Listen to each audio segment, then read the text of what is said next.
Hola, buenas tardes a todos. Soy Juan Manuel Espinosa, vocal de la Asociación Española de Audiología. Esta tarde tenemos con nosotros en este webinar a Isabel Sánchez Cuadrado.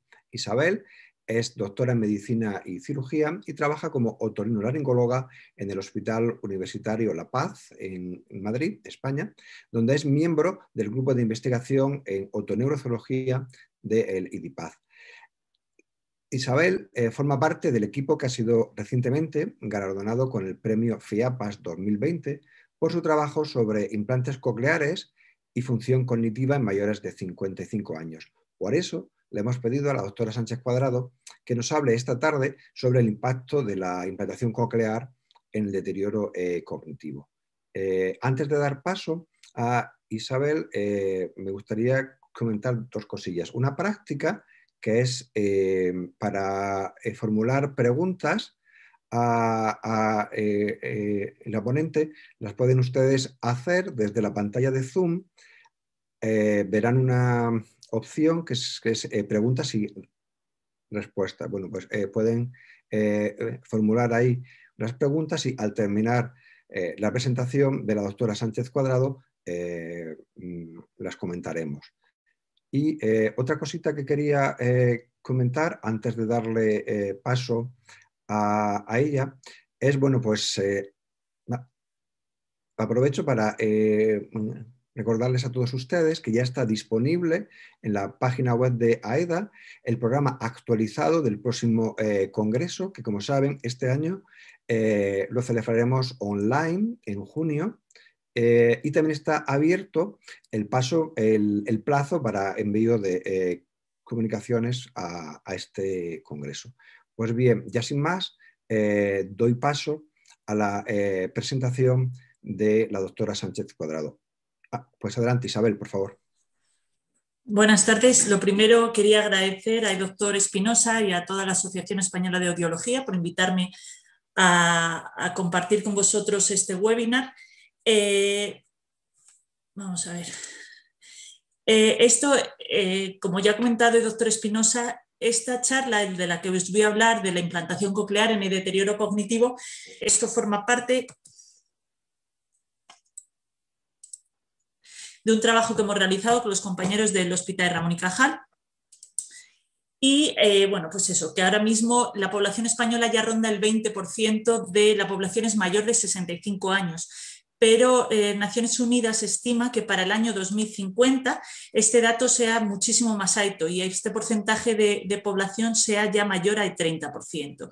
¿Esto qué supone? Pues que, bueno, sabemos que a día de hoy la población va envejeciendo, cada vez somos una población más mayor y como tal tenemos que enfrentarnos a los hándicaps que podemos encontrarnos.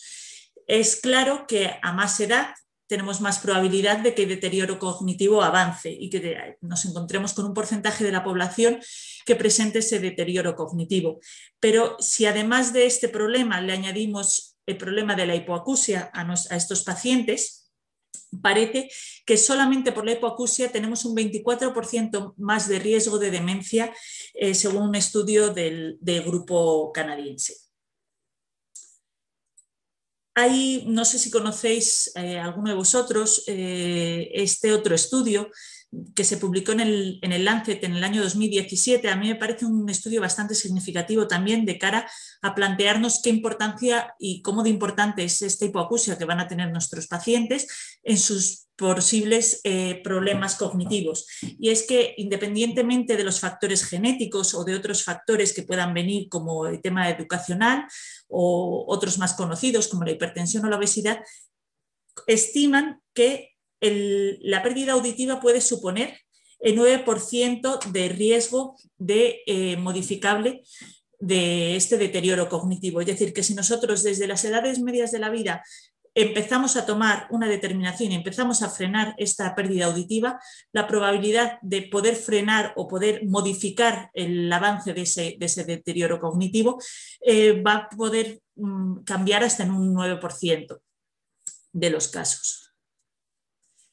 ¿Por qué? Bueno, pues porque hay distintas teorías que relacionan esta pérdida auditiva y el deterioro cognitivo. Hay 4 hipótesis principales. La más importante es la hipótesis de causa común neurodegenerativa, en la cual realmente lo que vemos es que hay el mismo tipo de factores genéticos, estrés oxidativo, daños en la microcirculación, que van a hacernos tanto que estos pacientes tengan una pérdida de audición como un deterioro cognitivo. Pero hay otras hipótesis que también tenemos que tener en cuenta, como que la hipótesis de la carga cognitiva, y es que nosotros para escuchar necesitamos recurrir a estos recursos cognitivos. Si necesitamos prestar más peso al procesamiento auditivo, otros temas, otras tareas cognitivas van a verse también afectadas. Y al final esto nos lleva de nuevo a que al disminuir los recursos cognitivos también tengamos más riesgo de pérdida de audición. La tercera hipótesis es la hipótesis en cascada, y es que bueno, pues tenemos pacientes con una pérdida de audición. Al disminuirse todas las entradas de la audición periférica, disminuye la actividad neural, hay cambios a nivel estructural en el cerebro y esto nos puede llevar a una atrofia de volumen cerebral y a un deterioro cognitivo. Igualmente, esto nos supone que pacientes con problemas en la comunicación verbal disminuyen su socialización, se van aislando, se van cerrando, aumenta la depresión, aumenta la apatía y disminuye la necesidad de comunicación de estos pacientes, y todo nos acaba llevando a un mayor deterioro cognitivo.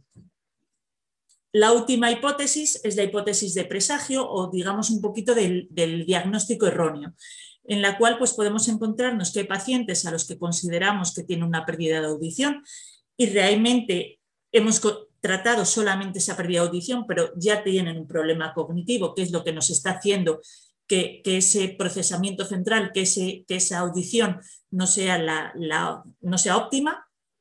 Pero es más frecuente que nos encontremos con lo contrario, y son pacientes a los cuales hemos calificado como pacientes que tienen un deterioro cognitivo y realmente lo que tienen es una pérdida de audición, no son capaces de oír bien las pruebas, las preguntas que les hacemos.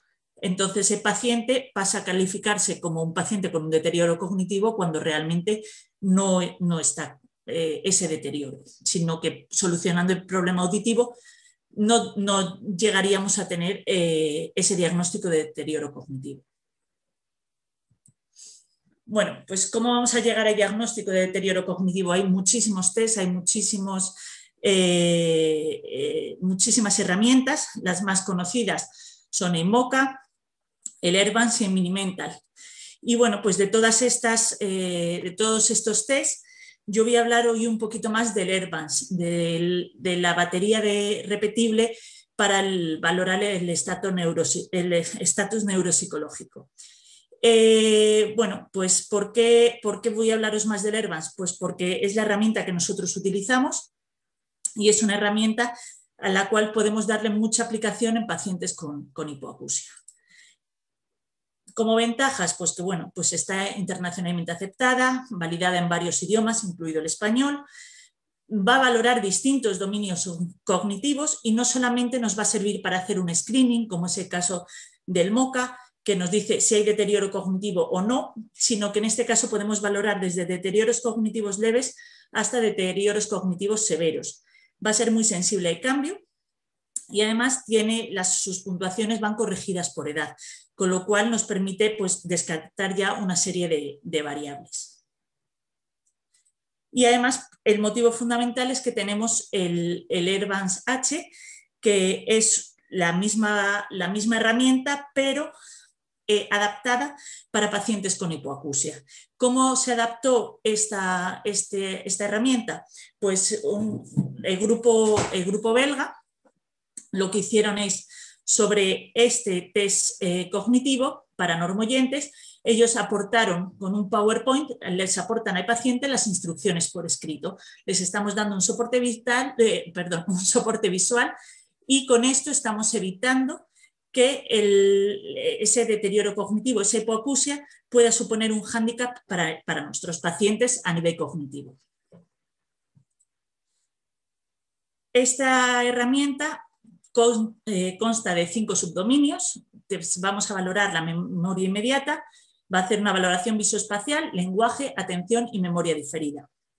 De todas estas herramientas, a todas ellas les vamos a aportar una información escrita y además en alguno de los test que valoramos en cada uno de estos dominios, les damos también un poquito más de ayuda para que los pacientes no solamente reciban esa información a nivel auditivo, sino que reciban también la información por escrito, a nivel visual. Como es en el caso de la memoria inmediata, cuando les nombramos listas de palabras a los pacientes o les pedimos que recuerden datos sobre una historia, se les va a evaluar a nivel visuoespacial copiando una figura con orientación lineal.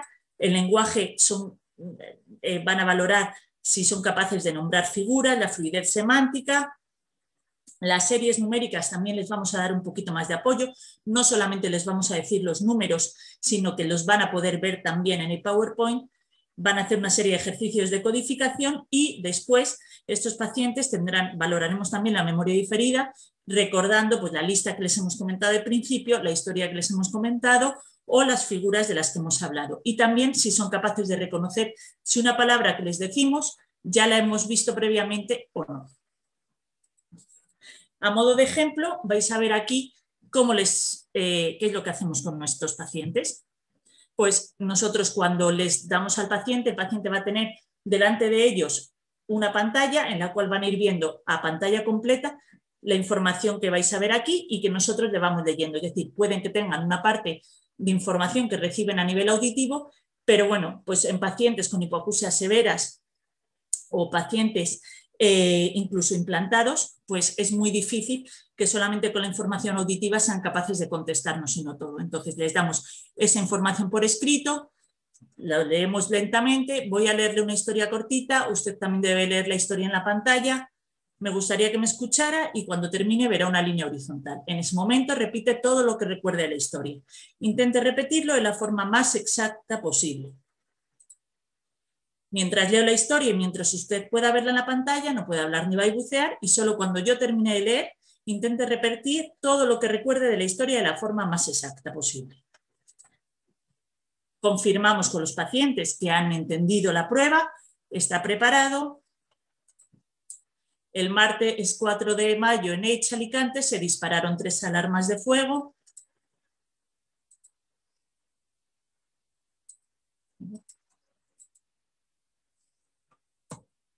Dos hoteles y un restaurante fueron destruidos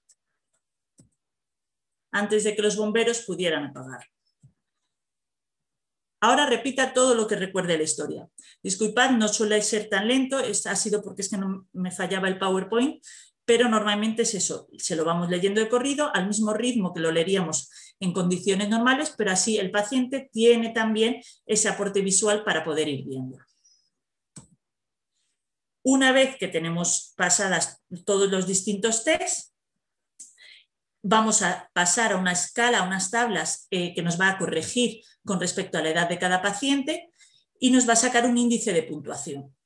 Sumando los índices de puntuación, posteriormente vamos a volver a pasar a otra tabla que nos da directamente la escala total y el percentil al que corresponde cada uno de nuestros pacientes.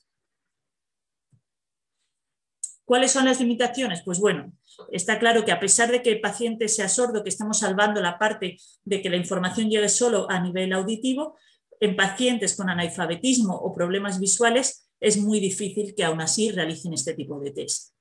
Y también que al estar aportando una información visual y que esa memoria no solamente venga de la parte auditiva, hay quien puede considerar que que estemos haciendo un poquito, tengamos un sesgo en este estudio. ¿Qué es lo que pasa? Que realmente, bueno, pues ya hay distintos estudios que dicen que no sería significativo por dos motivos. Principal, porque la información predominante va a ser siempre la auditiva, que en nuestros pacientes generalmente con sorderas severas no van a recibir, con lo cual ese aporte casi no es significativo para ellos y sobre todo que además estamos comparando pacientes también con Evans H, es decir, generalmente nosotros cuando vamos a comparar los resultados de estas puntuaciones lo vamos a hacer con la puntuación previa que tenía el mismo paciente, a lo mejor antes de la implantación o un año antes y comparado con otros pacientes también con hipoacusias. Bueno, pues os he comentado antes, este estudio lo hemos realizado entre el Hospital Ramón y Cajal y los otorrinos del Hospital La Paz. Es un estudio prospectivo longitudinal y multicéntrico en el cual incluimos a pacientes, bueno, más que mayores de 18 años, eran todos adultos, pero sobre todo eran adultos mayores de 55 que presentaban una hipoacusia severa o profunda bilateral de inicio poslocutivo y que recibieron un implante coclear. Se hizo una valoración previa a la implantación en el mes previo y una valoración a los 12 meses, de forma que 34 pacientes contestaron toda la primera batería de pruebas y a los 12 meses de la activación volvieron a pasar por las mismas pruebas. La edad media de nuestros pacientes era de 68 años y su educación media de casi 10 años. Además de la valoración del estudio cognitivo, se realizó un estudio auditivo y también un estudio de calidad de vida con el Glasgow Benefit Inventory y el Nijmegen Cochlear Implant Questionnaire, que son 2 cuestionarios de calidad de vida para pacientes con sordera y pacientes implantados, de los cuales hablaré más tarde. Bueno, los resultados a nivel auditivo fueron comparables a los de otros grupos de pacientes. Los pacientes mejoraron significativamente tanto la audiometría tonal como en el campo libre, con una discriminación similar a la de pacientes más jóvenes. A la hora de valorar los resultados cognitivos, vimos que prácticamente tanto en el Ervans total como en casi todos los subdominios, nuestros pacientes mejoraron significativamente al año de la implantación, salvo en el subdominio visoespacial. ¿Todos los pacientes mejoraron en este año una vez que recibieron el implante? Bueno, pues todo realmente no.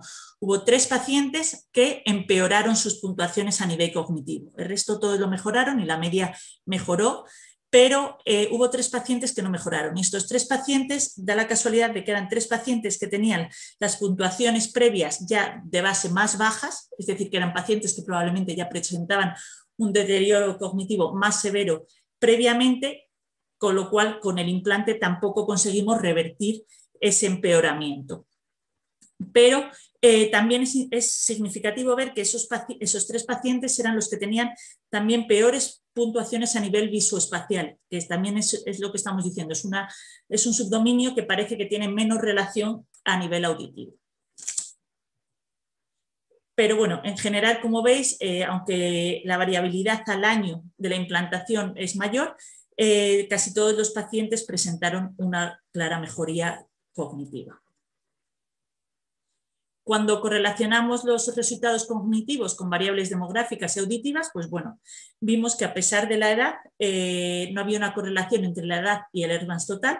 Esto pues es esperable, puesto que ya hemos dicho que el Ervans el Ervans H ya tenemos una corrección de edad, con lo cual no esperamos que a más edad tenga por qué empeorar, ya lo hemos corregido previamente, pero sí que vimos que a más edad tenían peores puntuaciones en algunos dominios, a nivel visoespacial, como hemos dicho, que tienen menos relación a nivel auditivo, o parece tener menos relación a nivel auditivo, lenguaje, atención y memoria diferida. Ya lo hemos comentado previamente, hay un factor muy importante que son los años de formación, que es el grado de educación que tiene el paciente, y en nuestro caso se confirmó que a más años de formación mejor resultado cognitivo tenían nuestros pacientes. Y también sí que hay un dato que a nosotros nos parece bastante interesante, que es que a mejor discriminación en ruido presentaron mejor situación cognitiva. Esto probablemente se deba a que, bueno, pues la discriminación que tenemos en ruido nos supone que nuestro cerebro tiene que estar trabajando en unas condiciones más complejas y como tal, pues es importante, aquellos pacientes que recuperaron y que mejoraron más esa discriminación son aquellos que también les ha servido para estar en una mejor, la complejidad a nivel cerebral cognitiva pues fue también mejor.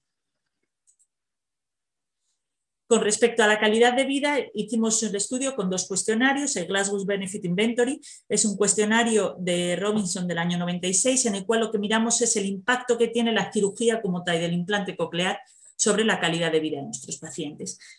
Todos nuestros pacientes presentaron un impacto positivo en la calidad de vida comparable a pacientes bastante más jóvenes, y no hubo correlación en este caso con los resultados cognitivos.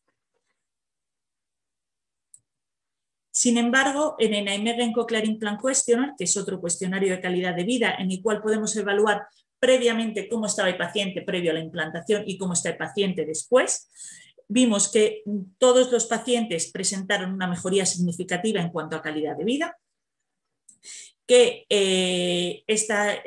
pues esto fue más significativo con relación al tema cognitivo en dos subescalas, que son la de sonido avanzado y autoestima. Ya hemos dicho previamente que aquellos que discriminaban mejor tenían mejores puntuaciones cognitivas. También nos pasó con el sonido avanzado. Esta subescala, lo que va a mirar es sobre todo que los pacientes pues son pacientes que son capaces, tareas más complejas de la audición, que sean capaces de modular la voz, que sean capaces de hablar por teléfono, y bueno, pues efectivamente probablemente aquellos pacientes que mejoraron su situación auditiva lo suficiente como para mejorar también su situación cognitiva, y probablemente aquellos pacientes que se vieron más animados, que una vez que vieron que eran capaces de pasar más barreras a nivel auditivo, son también aquellos que por tanto han mejorado a nivel cognitivo, aunque puede haber también en este factor, puede haber en el factor de la autoestima, puede haber también una parte que sea que aquellos que estaban cognitivamente mejor, pues obviamente se vieron también mejor a nivel de autoestima. Ya para finalizar, pues un poquito comentar que bueno, pues se puede decir que podríamos esperar que haya un sesgo de aprendizaje, puesto que hacemos 2 veces el test. Hay quien puede decir, bueno, es que en el post mejoran porque solamente estos pacientes ya lo han hecho previamente, ya saben de qué va la prueba, siempre mejoran más. Pero bueno, para eso se ha hecho también un estudio recientemente en el cual lo que se ha comparado es un estudio multicéntrico liderado por el grupo belga, y lo que se ha comparado es un grupo de estudio, un grupo de pacientes implantados cocleares, también mayores de 55 años, con un grupo control de pacientes que no reciben el implante coclear, aunque cumplen criterios para esa implantación. Y no se les implanta bien porque el paciente no quiere, bien por otros motivos médicos, o porque, bueno, pues en su país no entraría dentro de las condiciones y del reembolso para el implante. Y bueno, pues en este caso también se vio que la mejoría fue significativa en los pacientes implantados, tanto en el Airvans total como en los distintos dominios, salvo en el visoespacial, igual que pasaba en nuestro caso. En su caso también hubo no hubo esta mejoría a nivel del lenguaje, pero si se corrige con este grupo control, si pasamos a hacer evitar ese sesgo que podría haber por un único grupo y hacemos una correlación con el grupo control, se vio que sí que el lenguaje pasa a ser algo significativo, y sobre todo que en este caso la memoria no es tan interesante en estos pacientes, sino que la atención es lo que más va a verse afectado por el tema auditivo. Es decir, los pacientes que mejoraron claramente su audición mejoraron claramente y significativamente bastante más su atención.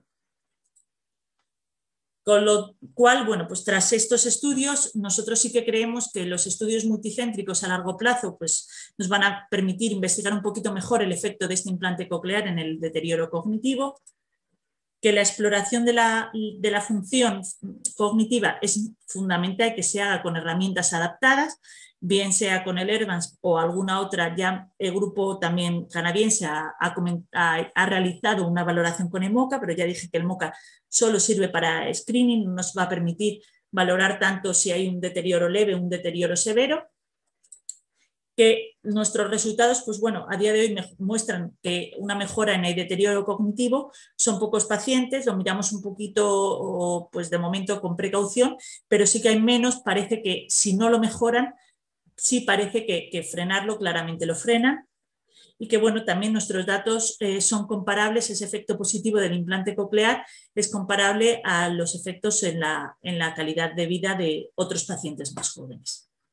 Y bueno, pues yo, si tenéis alguna pregunta, si tenéis alguna otra cosa, pues estoy dispuesta a contestar lo que queráis, cualquier cosa. Pues Isabel, muchas gracias por tu magnífica presentación. me ha gustado mucho. Mira, hay una pregunta que nos hacen de la audiencia que dice, ¿cómo afecta el deterioro cognitivo en la comunicación o lenguaje? O sea, ¿cómo afecta el deterioro cognitivo a la comunicación o lenguaje del paciente? Vamos a ver, el tema el tema a nivel central es bastante complejo. Esto no es solamente lo que está explicando, hay muchas hipótesis porque hay distintas vías por las que se puede estar viendo afectado. No sabemos si realmente el problema se debe simplemente a un problema de aferencia, es decir, no entra suficiente input, con lo cual al no haber suficiente input, por eso se reestructura el cerebro, por eso se está produciendo el cambio a nivel central. Puede ser que, igual que pues eso, una diabetes, un problema microcirculatorio, otras enfermedades nos dañan la audición y nos están produciendo un daño en la microcirculación coclear, están produciendo también ese daño a nivel central. Y lo que decía, las 4 teorías que he comentado previamente pues son un poco lo más establecido, pero no tenemos una certeza absoluta de cuál es el único problema para ello. Ya, ya. Es muy interesante el trabajo que habéis publicado junto con el grupo de Amberes al emplear un grupo control. Es muy claro. Me gustaría preguntarte si estos resultados que vosotros habéis obtenido en una población mayor con implantes, ¿tú crees que podrían ser similares los resultados en aquellos pacientes con una hipoacusia no profunda y que se les adaptará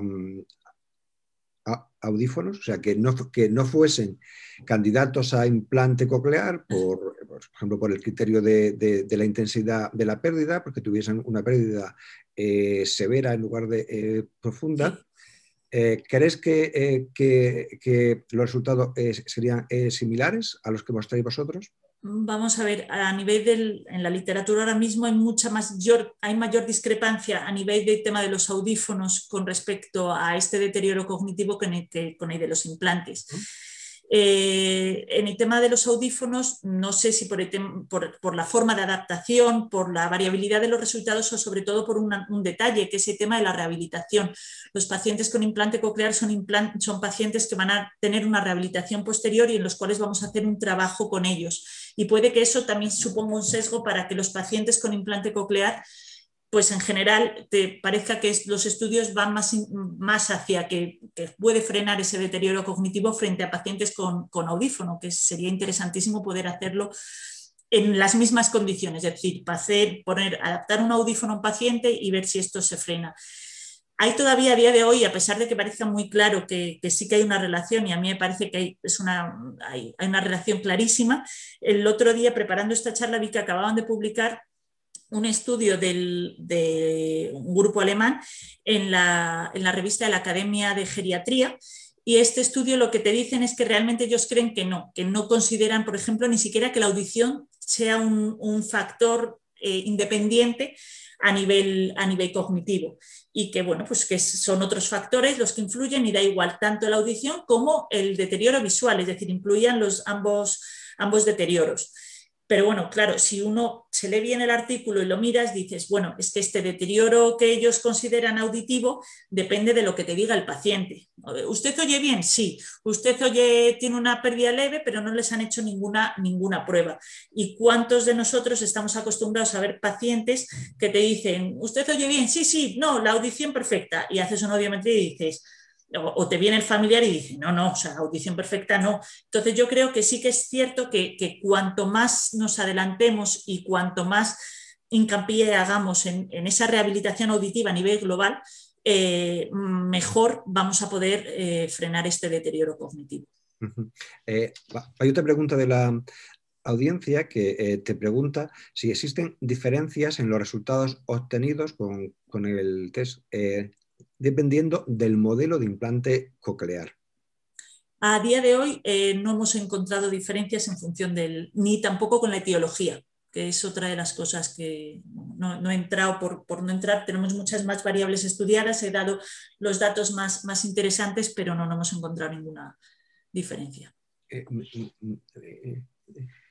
Muy bien. Nosotros el test que empleamos es el MoCA, pero nosotros pues lo hacemos en pacientes con acúfenos. Veo que tú nos recomendarías que en lugar de emplear un test de screening como es el MoCA, el emplear el Hermans, entonces, ¿no? Para poder hacer, si pretendemos hacer un seguimiento y queremos llegar un poquito más, tener un poco más de información y un diagnóstico más completo, el Hermans es bastante más completo que el MoCA. El MoCA es mucho más cómodo, sin dudas. Es decir, todos en una consulta a nosotros nos cuesta mucho pasar todos estos cuestionarios a estos pacientes porque el Hermans al final te supone prácticamente en un paciente con una pérdida auditiva severa, que además pacientes mayores generalmente, pues puede suponerte tranquilamente una hora en lo que se lo explicas, se lo haces, pasan los cuestionarios, no supone tiempo, mientras que el MoCA es un cuestionario bastante más cortito y más fácil. Pero el problema que tenemos es que MoCA nos va a clasificar en muy poquito, no nos va a dejar ese margen, ni vamos a poder no es tan sensible como para valorar cambios en los resultados. Tenemos otra pregunta de la audiencia que dice que hay diferentes publicaciones que sí relacionan la mejora con la utilización de audífonos, aunque no utilicen rehabilitación. Al ser menor la pérdida. Se tiene mayor activación de la función cognitiva y por tanto es más fácil de volver a recuperar la función. Sí, es decir, estudios hay, pero también hay más, o sea, cuando lo revisas, yo al menos sí que encuentro como más discrepancia. Es cierto que en el tema de implantes hay menos estudios, pero bueno, pues si el ideal sería ese, si todo lo que pudiéramos frenar previamente, es decir, si nuestros pacientes desde las edades medias de la vida se adaptaran a estos audífonos, probablemente rehabiliten antes, no lleguemos a poder generar ese impacto que pueda tener la audición, no llegue a generarse cuando tengamos una hipoacusia leve moderada sin tener que llegar a hipoacusias más severas. Sí, yo creo que tú lo sabes porque lo hemos hablado nosotros varias veces, tú y yo, el tema este del deterioro cognitivo y la audición es un tema clave que me llama la atención que es muy desconocido por parte de los neurólogos. Los geriatras y gerontólogos están un poquito más sensibilizados, pero los neurólogos, pues aún, a pesar de publicarse los trabajos incluso en revistas de neurología o en el Lancet, que es una publicación pues, que la leemos todo, llama la atención como es un tema que lo desconocen, siendo la hipoacusia el principal factor de riesgo modificable para el desarrollo de una demencia. Entonces yo creo que todos los que nos dedicamos a la audición deberíamos de hacer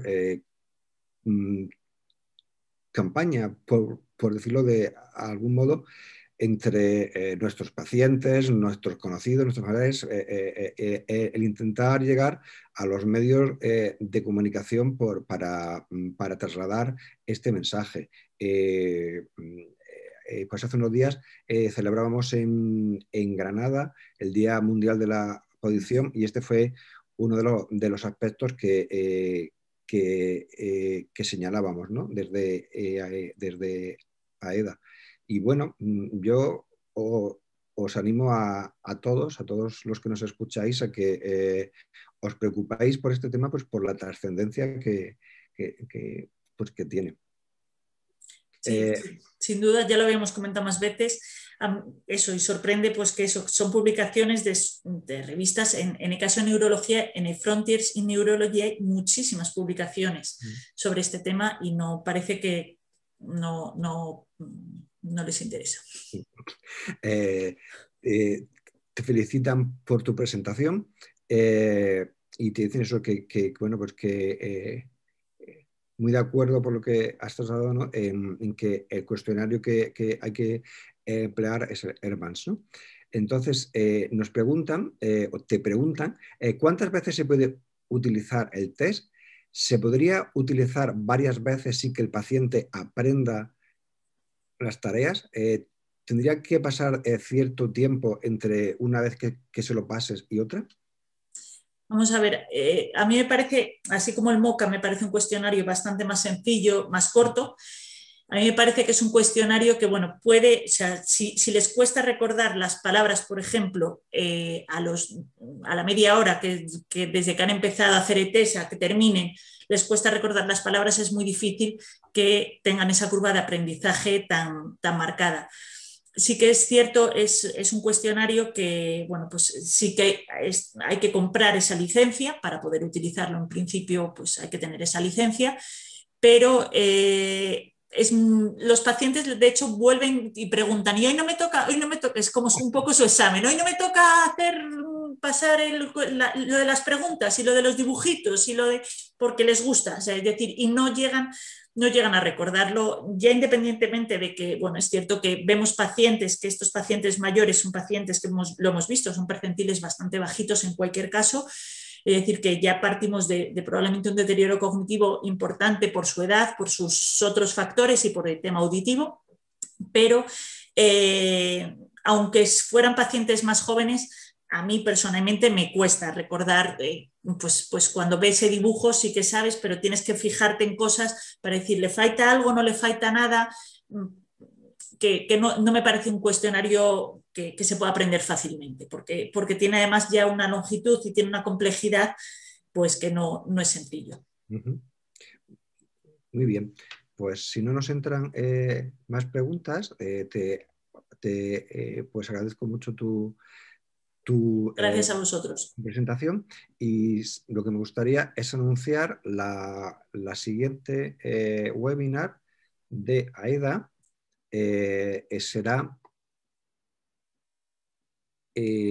Será el 22 de abril, será sobre una actualización en implantes cocleares a cargo de la doctora María José Lavilla.